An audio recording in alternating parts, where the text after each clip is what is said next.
அனைத்து அண்ணா திராவிட முன்னேற்றக் கழகத்தின் எங்கள் புரட்சி தலைவர் பொன்மனம் சிங்கம் தங்கத்தின் தங்கமாக இருந்தாலும் மறைந்தாலும் பேர் சொல்ல வேண்டும் என்று மக்கள் மனதில்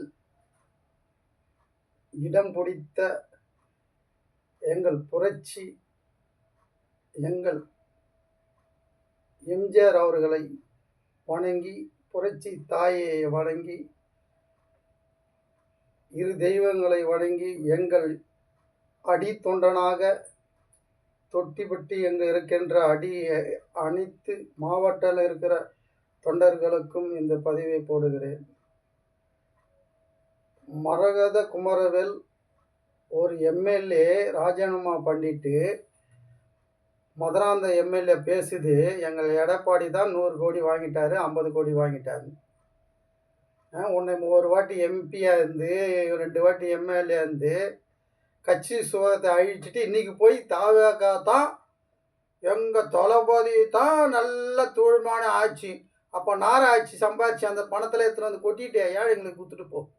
ஏடிஎம்களை சம்பாதிச்சிய நீ வாடகை காரு ஸ்கார்பியோவில் என் சமூகம் எனக்கு முன்பாக போகணும் என்று எம்பிக்காக நான் உழைச்சேன். வாடகை காரில் வண்டி ஓட்டின டிரைவர்லேருந்து எல்லாரும் தெரியும். சொந்தமான கார் இல்லை. இன்றைக்கி கேளம்பாக்கத்தில் இருக்கட்டும், தயிராக இருக்கட்டும், திருப்பூராக இருக்கட்டும், எல்லா இடத்துலையும் உங்களுக்கு இடம் இருக்குது. ஏடிஎம்கள் தானே உன்னை காட்டப்பட்டது. அம்மா தானே உன்னை தூக்கி விட்டாங்க.